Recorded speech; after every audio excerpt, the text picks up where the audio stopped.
Welcome to CSGuitars, the science of loud. Offset body shapes are super popular right now, so it's no surprise that Harley Benton have refreshed the look of their Jazzmaster models with a range of desirable colours, including Dakota Red, Seafoam Green, Inca Silver and Shale Pink. Harley Benton have sent me their Lake Placid Blue model to investigate, which is also available in left-handed for my more sinister viewers. These are absolute pocket money instruments coming in at well under £200.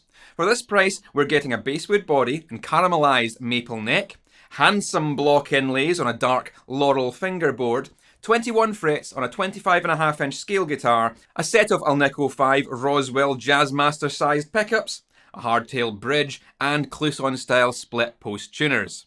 It's certainly got enough vintage features to make it an attractive alternative to more expensive guitars of this style, but the question is, as ever, is a guitar at this more accessible price point going to be any good? Well, that's what we are here to find out. There are time codes if you want to jump around the video, and links to these Harley Benton Jazzmasters will be in the description. Also, did you know that this percentage of views my videos receive come from people who aren't subscribed? If you're one of those people, maybe consider hitting that red button. This guitar came well packaged, multiple layers of bubble wrap inside its cardboard coffin. This was shipped alongside 2 other guitars inside one larger shipping box. Shipping Harley Bentons in threes is the most efficient way to do it.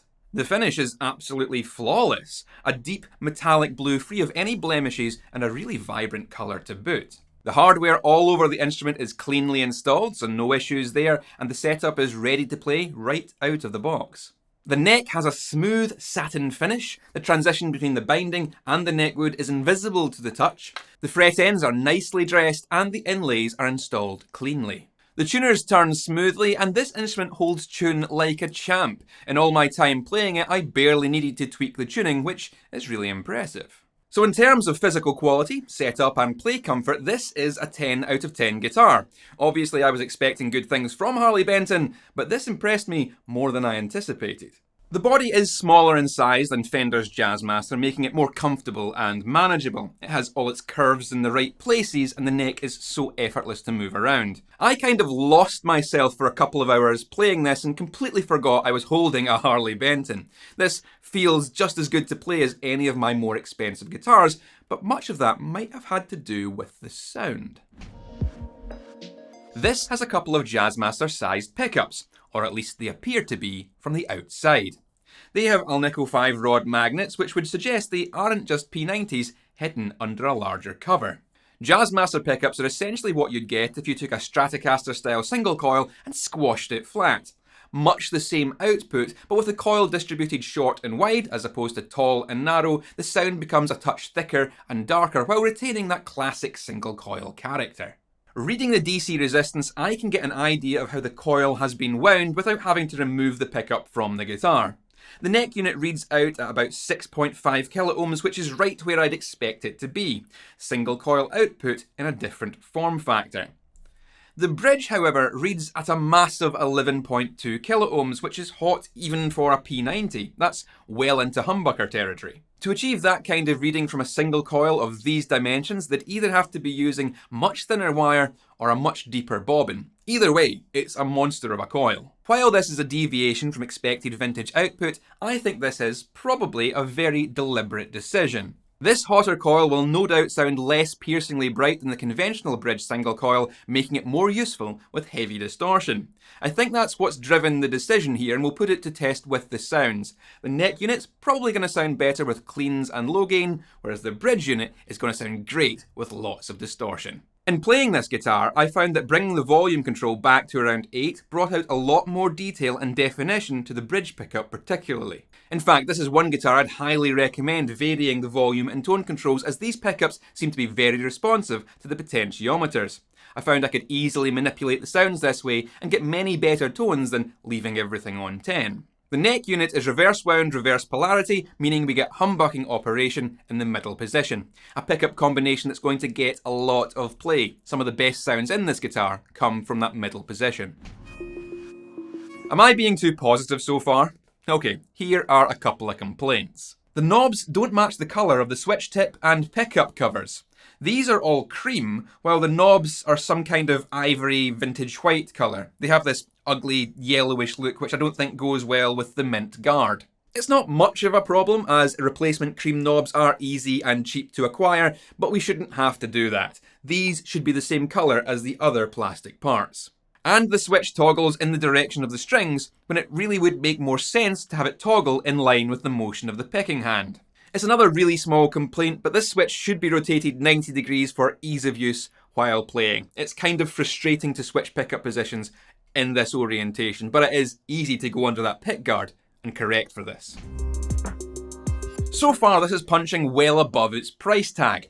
If this can also sound good, then we've got a killer deal on a Harley Benton Jazzmaster. For cleans and low gain drive sounds, I'll be running through my new Tone King Imperial and pairing it with a Boss Blues driver. You've got to colour match your guitar to your pedals, right? Then I'll do some higher gain distortion with the Victory Kraken and the Tube Screamer. I'll be miking up the Tone King 112 cab with Lewitt microphones.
Now here's the thing, I made a wish list of Harley Benton guitars, all the ones on the Thomann website that really excited me, and asked if they could be shipped to me 3 at a time to make videos.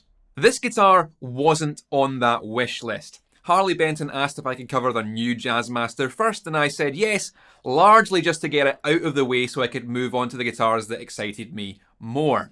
In fact, this wasn't even on the website when it arrived, so I had no idea what they were sending, and when I opened the box to discover they'd sent me a guitar that was blue, my least favourite colour, I wasn't all that buzzed about making a video. Fortunately though, I like to spend a little bit of time with a new guitar to explore its sounds and quality. That gives me enough time to think of interesting things to say that will eventually make their way into a video script. That's why I don't do unscripted unboxings. I like to form a deeper opinion before I roll camera. And thank fuck that's my process, because this turned out to be an excellent guitar. I genuinely got lost playing it. I was having fun discovering sounds, and I completely forgot I was playing a cheap guitar that I didn't care about. This is such a compelling instrument to play. It's comfortable and effortless, and it reinvigorated my excitement for making video about guitar gear. And I guess that's essentially the review. This was a guitar I was going to be looking at out of obligation alone, and then it completely took me by surprise. The quality is so much better than I could have expected for the price. The range of sounds is inspiring, and it's so comfortable to play that it'll make you forget you're not playing a much more expensive instrument. All you need to do is change those knobs and rotate that switch, and you've got a perfect sub £200 guitar. I've got a feeling that these are going to sell really well, so you should probably get one while there's still stock available. You'll find an affiliate link right at the top of the description if you want to get one of these for yourself. And don't forget to click all the buttons you're supposed to make this video viable to the ever-changing whims of the YouTube algorithm. That's all for now. Keep it loud and stay safe.